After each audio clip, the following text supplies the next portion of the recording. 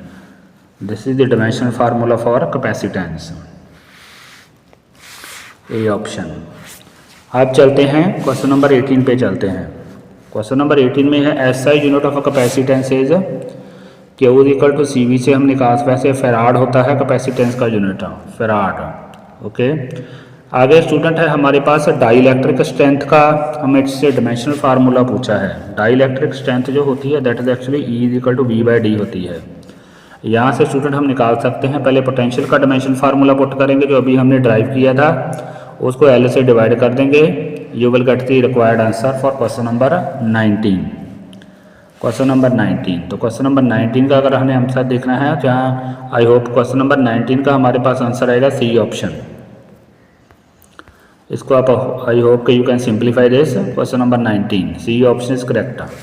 तो V by D से हम निकाल लेंगे सी ऑप्शन। क्वेश्चन नंबर 20 पे चलते हैं। क्वेश्चन नंबर 20 में स्टूडेंट है if a number of capacitors are connected in parallel to a V volt source then the total energy of the system is. यहाँ पे स्टूडेंट जब हम पैरेलल में कनेक्ट करते हैं तो हमारे पास जो रिजल्टिंग कैपेसिटेंस है वो तो बन जाएगी एन सी, बिकॉज हमारे पास इक्वलेंट कैपेसिटेंस होगी C plus C that means up to N C बन जाएगी। तो N C is our capacitance, तो हमारे पास एक्सप्रेशन बनेगा 1/2। तो हमारे पास we will get the expression 1/2 resulting capacitance is N C, उसके बाद साथ में आ जाएगा वी स्क्वायर। तो ये हमारे पास सी ऑप्शन करेक्ट आ जाएगा क्वेश्चन नंबर 20 की। क्वेश्चन नंबर 21 पे चलते हैं। In a charge capacitor the energy resides. Charge capacitor में स्टूडेंट जो एनर्जी होती है दैट एक्चुअली ऑप्शन सी जाएगी in the field between the plates. Capacitor में जो एनर्जी स्टोर होती है that is stored in the field between the plates.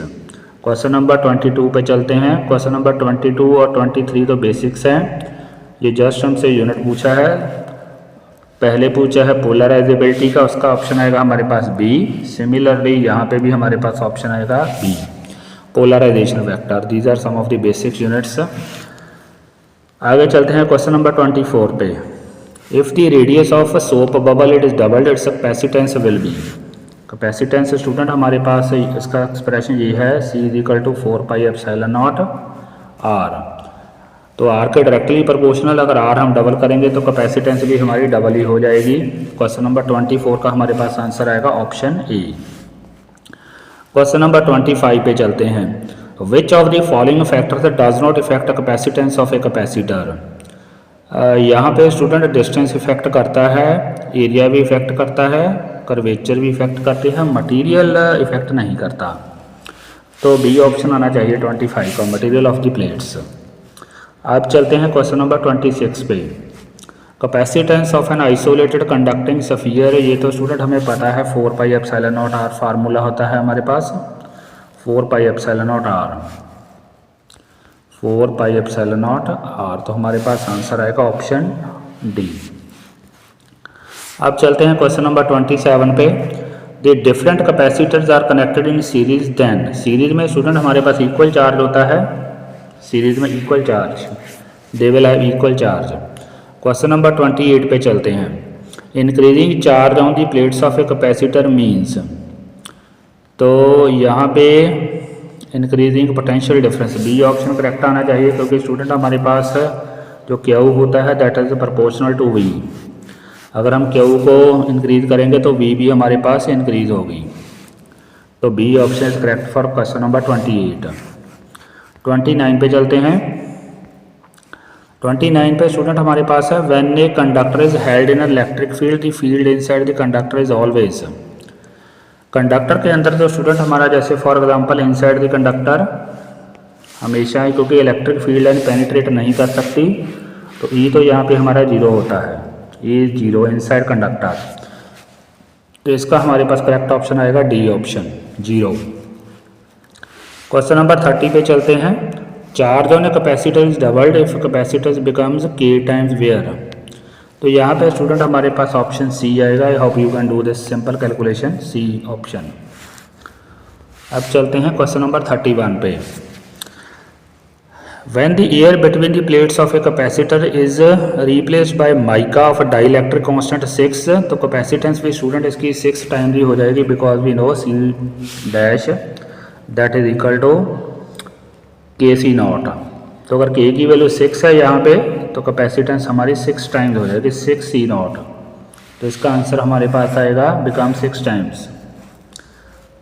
Question number 31 का हमारे पास आंसर आएगा सी। अब चलते हैं क्वेश्चन नंबर 32 पे। When a number of capacitors are connected in parallel between 2 points the equivalent capacitance. जब पैरेलल में स्टूडेंट हम कनेक्ट करते हैं तो हमारी कैपेसिटेंस का फार्मूला होता है C1 प्लस C2। कैपेसिटेंस हमारी इंक्रीज करेगी पैरेलल में। 32 का आंसर आएगा ऑप्शन ए, बिकॉज यहाँ पे एक्सप्रेशन लगेगा C1 प्लस C2, कैपेसिटेंस जब पैरेलल में होती है। अब चलते हैं question number electric capacitance of earth. ये स्टूडेंट 711 माइक्रोफेराड होती है, सी ऑप्शन है 7 microfarad. 711 microfarad is the capacitance of earth. वैसे हम इस एक्सप्रेशन से भी निकाल सकते हैं 4 पाई एप्सिलॉन नॉट आर। यहाँ पे 4 पाई एप्सिलॉन नॉट की वैल्यू पुट कर देंगे और उसके बाद आर की वैल्यू पुट कर देंगे 6400 किलोमीटर। तो इसको सॉल्व करेंगे तो student this will come 711 microfarad. अब स्टूडेंट क्वेश्चन नंबर 34 का हमें पता है बेसिक से, बी ऑप्शन आएगा, B option K is equal to 1 plus zeta susceptibility. आगे है स्टूडेंट यहाँ पे पूछा है कि जब दो कैपेसिटर्स को कनेक्ट किया जाता है पैरेलल में तो कौन सी ऑप्शन सही नहीं है। तो यहाँ पे ऑप्शन सी सही नहीं लग रही। Some energy is lost is correct, same potential भी करेक्ट है, B option is not correct, क्योंकि उनका स्टूडेंट उनके पास एक कॉमन पोटेंशियल आता है, लेकिन ऐसे नहीं होता है कि एक का पोटेंशियल जो लॉस है that is gained by the another potential. आगे चलते हैं स्टूडेंट। 64 ड्रॉप्स हैं 5 माइक्रोफेराड्स की कंबाइन हो जाती हैं। तो पहले हमें स्टूडेंट ये फार्मूला यूज़ करना पड़ेगा 64 into 4 pi epsilon 4/3 pi R cube. This is initial volume, final volume है 4/3 पाई आर क्यूब। यहाँ पे स्टूडेंट ये टर्म तो हमारी कैंसिल हो जाएगी। अल्टीमेटली आर की वैल्यू हमारे पास आ जाएगी 4। इसका मतलब जो बिगर ड्रॉप है उसका रेडियस हमारे पास है 4। बिगर ड्रॉप का रेडियस 4 है तो उसकी कैपेसिटेंस फिर स्टूडेंट 4 टाइम्स हो जाएगी, 5 इंटू 4 20 आ जाएगा। पहली हमारी पास थी 5, दिस इज अब 5, तो 5 को 4 से मल्टीप्लाई कर देंगे तो दैट विल कम 20। तो C option is correct. Question number 37 पे चलते हैं। 37 में स्टूडेंट पहले हमारे दो कैपेसिटर पैरेलल में है तो 3 + 2 5 हो जाएगा। उसके बाद 5 और 4 हमारे सीरीज में है। तो सीरीज में हमारे पास एक्सप्रेशन स्टूडेंट हम ये यूज़ कर लेंगे, 5 और 4 है तो we can 5 into 4 over 5 + 4 that means 20/9, because हमने एक्सप्रेशन यूज़ किया है C1 C2 over C1 + C2। तो हमारे पास आंसर आएगा ऑप्शन ए, ऑप्शन ए। अब चलते हैं आगे, इसका हमारे पास ऑप्शन आएगा ए। क्वेश्चन नंबर 38 पे चलते हैं। 38 में स्टूडेंट स्फेरिकल कैपेसिटर का फार्मूला बेसिक है, हमें पता है, ऑप्शन बी करेक्ट है। आगे चलते हैं क्वेश्चन नंबर 39 पे। 39 पे स्टूडेंट हमारे पास है the potential difference between the plates of a is constant when air is replaced by dielectric material the electric field intensity. ये हमारे पास डिक्रीज होगा बिकॉज हमारा पोटेंशियल डिक्रीज हो जाएगा, क्योंकि हमारे पास एक्सप्रेशन होता है E equal to V by D. तो अगर V हमारा कम होगा तो इलेक्ट्रिक फील्ड भी हमारे पास डिक्रीज ही होगा, ये ऑप्शन आएगी। Question number 40 for capacitor in series, ये तो हमें पता है बी ऑप्शन करेक्ट है, option B is correct basic से। C is equal to C1 plus C2। अब चलते हैं 41 पे। For capacitors in parallel, total capacitance हमारे पास आएगी बी ऑप्शन। पैरेलल में, सॉरी नॉट पैरेलल में, हमारे पास आएगी सीरीज, सॉरी स्टूडेंट्स, ऊपर सीरीज था हमारे पास, ऊपर हमारे पास क्वेश्चन नंबर 41 में हमारे पास सीरीज पूछा था। सीरीज के लिए ए ऑप्शन करेक्ट है, सीरीज के लिए कैपेसिटेंस, सीरीज के लिए ए ऑप्शन करेक्ट है, और पैरेलल के लिए हमारे पास ये वाली ऑप्शन करेक्ट है पैरेलल में, यस 41। अब चलते हैं क्वेश्चन नंबर 42 पे। If the distance between two plates of a parallel plate capacity is doubled, its capacitance, जो हमारी कैपेसिटेंस होती है that is actually C is equal to A epsilon naught over D। अगर हम D को student double करेंगे तो capacitance हमारी हाफ हो जाएगी, डिक्रीजेज 2 टाइम्स आ रहेगी, तो B ऑप्शन करेक्ट आएगी इसकी।